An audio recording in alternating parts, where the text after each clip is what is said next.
Hey everyone, welcome to All About the Joy. This is Carmen Talk, and I'm Carmen Lisette, your host. Here's a question I want to ask you. If there was one thing that you could share with the world that you think would make the world a better place, what would it be? Right? It's a tough question, but it's something that was asked of me recently, and I immediately answered that it would be teaching people the difference between happiness and joy and why it matters. And it's so weird because I figured this out a long time ago for a lot of different reasons, but I'm very analytical. So I always overly analyze everything, and I don't know where that comes from, but do you remember that song, Joy and Pain and Sunshine and Rain? Remember that song? And I always used to sing the other verse of that, which is actually not part of the song, but I think I heard it in church somewhere. But I used to always say, joy and pain and sunshine and rain, sing it all God's children, joy, which actually is not part of the song, but our memory does this amazing thing. But that song, I remember being like, I don't know, do I believe that? Do I think, pain and rain, like I love the rain, and I remember just overly analyzing and then thinking about joy really deeply. I've never really shared this, but there's a story in my first book, Canela, which is a story about my mom taking me on a trip on a bus to all these different towns because she was surprising me with the one thing I ever wanted at that time as a little kid. I was put in the local church band, which is we would march in parades. And I remember when I was real little, I used to hold the banner at the front of the parade, and everybody, all of the older kids, all of the older people that were marching all had quote unquote marching boots, but marching boots, especially in the color guard, which are the people who carry the flags and rifles and sabers, and they do more of the choreographed part of the parade. You usually see them at the beginning. All of them had real boots for marching. And at the time I didn't know what they were, but they are horseback riding boots. And at least back then, that's what we were wearing. And I couldn't afford them, and I didn't have them. And so what they would do, because I wasn't the only kid. This was kind of a, middle class, poor neighborhood. It wasn't like I was the only one, but you'd wear sneakers, and then the parents would put like these kind of pleather canvas things on your calves. I'm sitting here showing you my calves as if you can see me doing this, but and there would be like this string that would go underneath your foot in your sneakers. And so it would kind of mimic looking like you were wearing a boot, but you were not, right? You were wearing sneakers and a black pleather thingamajiggy or whatever. And sometimes we wore white. I think when we were younger, we wore white.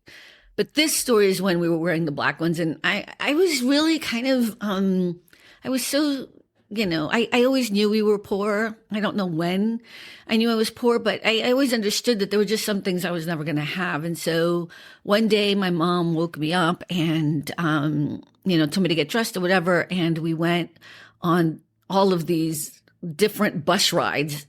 And we finally got to our destination, and it was a store where it was just all cowboy boots and all of these boots. And I knew in that moment what was going to happen. I was finally going to get my horseback riding boots. And there's more to the story in the book about this, but she got me the boots, but we couldn't afford to get them cut. So this is back then, okay? When you buy horseback riding boots back then, you needed to get them cut because they might have been too long. They hit the back of my knee. But we couldn't afford to get them cut, but I wanted to wear them for the next parade or whatever it was. I remember the back of my knees bleeding because they were cutting into the back of my knees, but I didn't care because I loved them. I don't know. I know everyone has had this experience of wanting something so bad, like maybe at Christmas when you would write to Santa and then you got it. Like I just remember this moment in time that was It's still one of my favorite moments when I think about my mom. And I was in the parade, and I remember I could feel the blood, dripping, not horribly, but especially I remember it was on my left knee, it was on the back. And the other part that I remember that gives me so much joy is when I remember one of the parents, Mrs. Wall and Mr. Wall, but Mr. Wall took the boots off of me, and then Mrs. Wall was wrapping my leg and cleaning it up or whatever, and they ended up getting the boots cut for me, so that I could wear them all the time. And the reason why I bring this up is because when you can recall these moments, that's joy. That's that little part of joy that you can always go back and revisit, right? The happiness part was getting the boots, right? It was an external thing that happened. And that's what I want to try to explain. I always say it on the show, happiness is what happens to you. I use the example all the time. Like if you get a bonus at work that you weren't expecting, you're going to feel happy. Right? If you eat a piece of chocolate cake, if that's your jam, it makes you feel happy initially, and then of course we dread it because we know the calories or whatever. I don't know. I don't, but a lot of people do. There are a lot of things that happen to us, right? That happen. They're external. And it's even like taking a walk on the beach and just feeling the air, on your face. When you're taking that walk, you're like, wow, this is so beautiful. That's happiness. It's something that happens in the moment, and it's happening to you. The easiest way I could explain joy is this ability to not just remember that feeling, but to dig for it, to find it when you need it most, right? When you're feeling sad, when you're feeling like life is so hard, when you're feeling like things are just not working out, instead of digging the hole deeper, instead of going into that horrible, sad place, if you can find your way out of it. And remembering some of those moments, remembering what it feels like, that to me is part of what joy is. Joy is the ability to find within yourself that moment that can give you perspective and possibility and the silver lining and the light at the end of the tunnel. And if there was one gift I could give everyone that I know or everyone on the planet, is to not always feel like everything is negative and everything is bad and that the world is horrible and that your circumstance is dire and nothing is ever going to fix it. Like those things may be true to a certain extent, but we can always find, even in the worst of moments, a way to see the light, a way to see a way out. And that to me is about accessing joy. It's about accessing a moment that can take you out of what you're going through in that moment. So it's not about denying the circumstance you're in. It's not about being like, oh, you know what? I don't care. I can't pay my bills, whatever. I'm just going to sit here and be in joy. That's not what I'm saying. I'm saying sometimes when we're in a bad space, it's so much easier to keep staying in that bad space because we don't know how to get out. And sometimes when you can remember a moment, you know what? I might do it this way. Have you ever been feeling really, really sad and then some song comes on the radio and you're like, oh my God, I remember this song. It's so good. And you just start to feel good. It's kind of that same thing. It doesn't mean that whatever was going on is now no longer an issue. It doesn't mean that whatever is happening is now fixed. But when you can change your spirit that way, when you can turn around and be like, oh my God, this song is so good, that's also being able to access joy.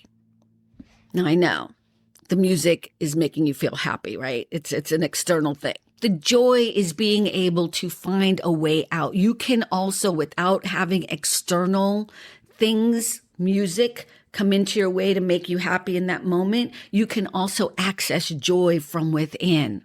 I was explaining to someone the other day that I was just really having a hard time after I had gone and met with my doctor. You know, they had told me things that I wasn't happy about, right? You know, health-wise, I've been really trying to get back on track. And it just, you know, as she was explaining things to me or whatever, then I was finding myself getting really upset. And when I left, I got in my car and I tried to take like, you know, a few breaths and tried to like clear my mind. And I was just so angry on so many levels because I started thinking about why is health insurance like this? Besides the fact that I have some actual physical issues I have to deal with, like most people, I was also upset about the fact that I couldn't have the conversation with the doctor. And I was getting more and more mad because you have to schedule a different visit if you're going to talk about something else, which means a different co-payment, you know, like, so I'm starting to go down that rabbit hole because now I'm upset about everything. So I'm in my car and I was like,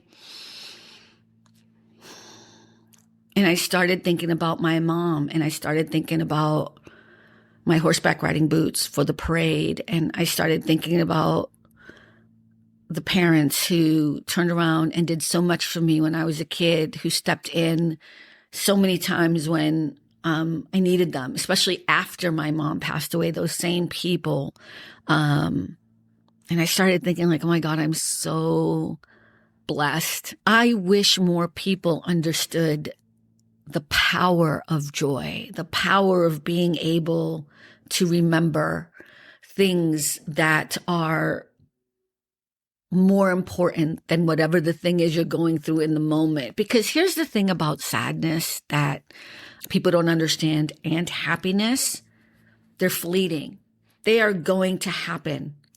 And one doesn't exist without the other, right? Sadness is something that we're all going to experience in one way, shape, or form or the other, whether it's someone passing away or some type of disappointment or, right? This is the journey we're on as human beings. We are walking a path and there are going to be highs and lows.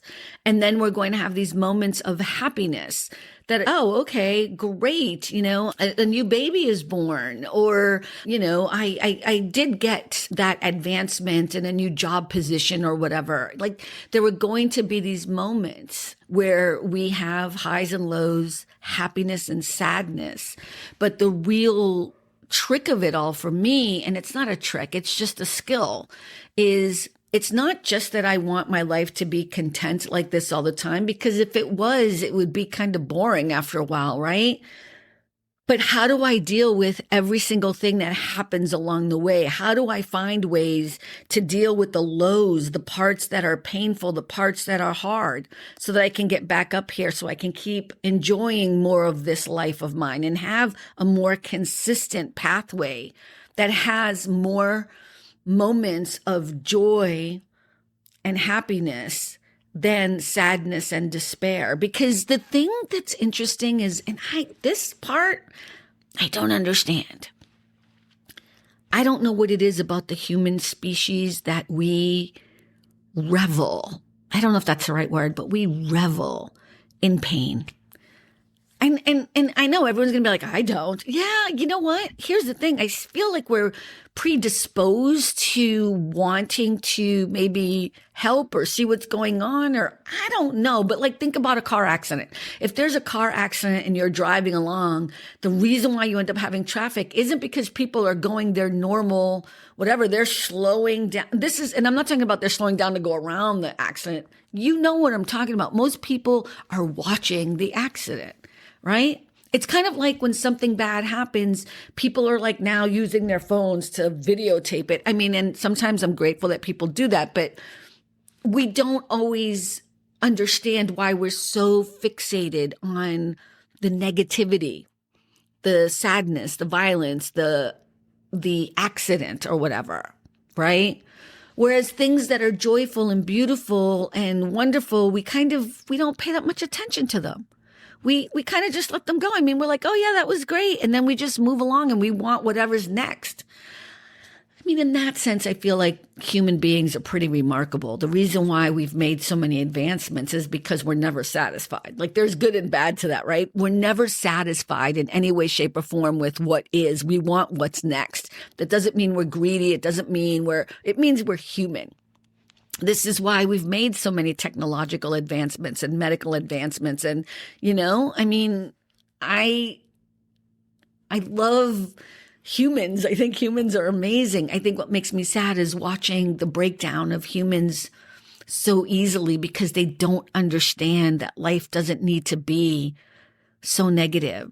It doesn't need to be so sad all the time. Life has its ebbs and flows, but you have the ability to have the best life anyway. Like you have the ability to grab joy over holding on to sadness and despair. You have that choice. And I already said it earlier, some of the ways to start training yourself to feel this, to understand it is, like music's an easy one.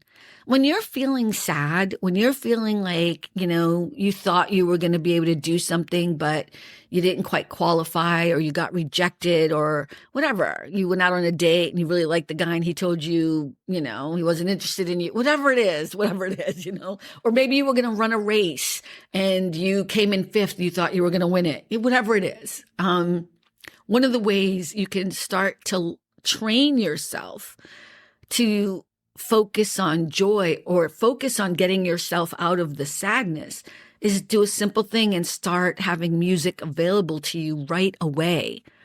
When you start feeling sad, and this is not to deny the sadness, you can have the cry, you can have the moment, but you all know when you're way too sad and you're digging the hole deeper.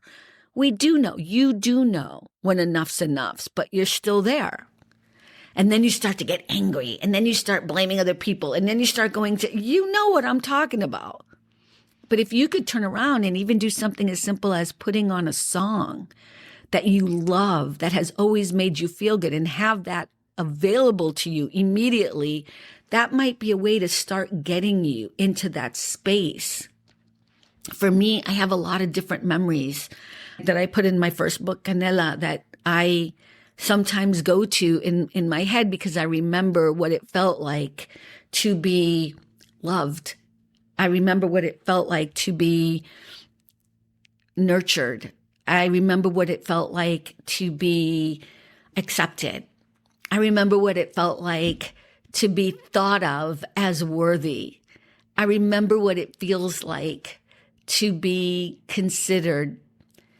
And I have all of these moments, right? I have all of these moments stored away so that when something happens and I'm miserable or sad, I can find my way out of it. I can trigger one of those moments instead of going down the spiral of that rabbit hole where I start to have more resentment and anger and I find more things to be upset about and who to blame and who to... I wish that people could feel what it feels like to be a little bit more joyful every day. This is why I named my show All About the Joy. This is why my company, this is one of the companies that I love and that I, have the trademark on, and All About the Joy is the thread that is my life. It is how I got through every single circumstance that was put in front of me. And it continues to be what I do today. I get angry. I get upset with people. I get disappointed in people. But the reason why it's so, I guess, easy for me to walk away from people is because you also start to understand when you are a person that accesses joy and understands how joy works, you don't want anyone to interfere with that. So you put up these boundaries, you put up these blocks, and it just happens accidentally or it happens because of it. It's like a side benefit of understanding how joy is such a powerful, intuitive, human instinct that you can develop as a skill. It stops people from coming into your life that are actually not supposed to be there because they're not worthy. And I know that sounds really mean, but it's like if someone is invading your ability to have joy, you're not going to want them there anymore. They can either find a way to have joy in their lives too, or they just get pushed out. And so people interpret my ability to walk away from people as like, wow, she's so hard. She's so mean. She's like, da, da, da. It's not even that. It's just the protective space that I have been able to create around myself. It's not isolating, but it is very selective, right? It is very selective. And it's so rich in the people that are in my life. And I have said this before too, and I know people don't believe me, but when you are able to get toxicity out of your life, other light, other love, other beauty, other people show up. The people that are supposed to be in your life in that moment in time are there, and they understand and respect your joy, and they actually add to your joy, and they add to more of those memories, right? All of my memories of joy are not just from when I was a kid and from that one story about the boots and my mom and Mr. and Mrs. Wall and all the other things that happened back then. There are also moments of joy that I now have because I have such beautiful, wonderful friends in my life, because I have such beautiful, wonderful people in my life now, that it's almost like you're curating your life and the people who are going to be in it. And look at this also, I know can sound like, okay, and so like I have all these friends, and that's not what I'm saying. You don't have to have a lot of friends, but you don't want to have a lot of bad people in your life just to say you have a lot of friends. You know what I mean? Like if you have one friend you can count on, one family member that you know will be there for you, you are one of the wealthiest people on the planet, because I know so many people who don't have that. And by the way, I've not always been in this position. This has been something that has built over time, my ability. And it starts with understanding, seriously, the difference between happiness and joy. Because here's the thing about happiness. Once you know what happiness is, you don't invest in it too much. Like, okay, I got a bonus. Great. Woohoo. I'm so excited. That's wonderful. And I move on, right? Because happiness is fleeting. You start to realize. And then what you learn, sadness is also fleeting. You understand like, oh my God, I'm so heartbroken right now. I'm sad, whatever. This was a terrible thing that happened, but it doesn't eat at you. It doesn't take the rest of your being to understand it. You're like, this also. You've heard the term, this too shall pass. That's what that's about. But it also happens with happiness. But joy is a skill. Joy is a thing you can access. You can learn to get so good at it that no matter what is happening in your life, you can take a real breath. You can turn around and find the light in it. You can find the possibility in it. You can find the joy in all of the darkness that you're going through, to pull yourself out and to move forward anyway. And that's kind of what I wish I could help so many people with. It's what I wish most people would understand. I think that's been my superpower my entire life. It's not, I don't have a lot of money. I don't have a ridiculous amount of friends. I don't have what everyone, there's so many people make assumptions about who I am, but what you're actually seeing is a person who lives by joy. So that's the gift I would want to give everyone. If I could wrap it up in a package and hand it out, I would. I think it's probably one of the greatest things that I have ever learned or that I ever understood about life. It's one of the things I'm solid about. And I just wish everyone else would figure out how to access joy more often. I really do. Thanks everyone for watching. I really appreciate it. And remember, at the end of the day, it really is all about the joy. Have a lovely and wonderful day, and we'll see you next time. Thanks for stopping by All About the Joy. Be better and stay beautiful, folks. Have a sweet day.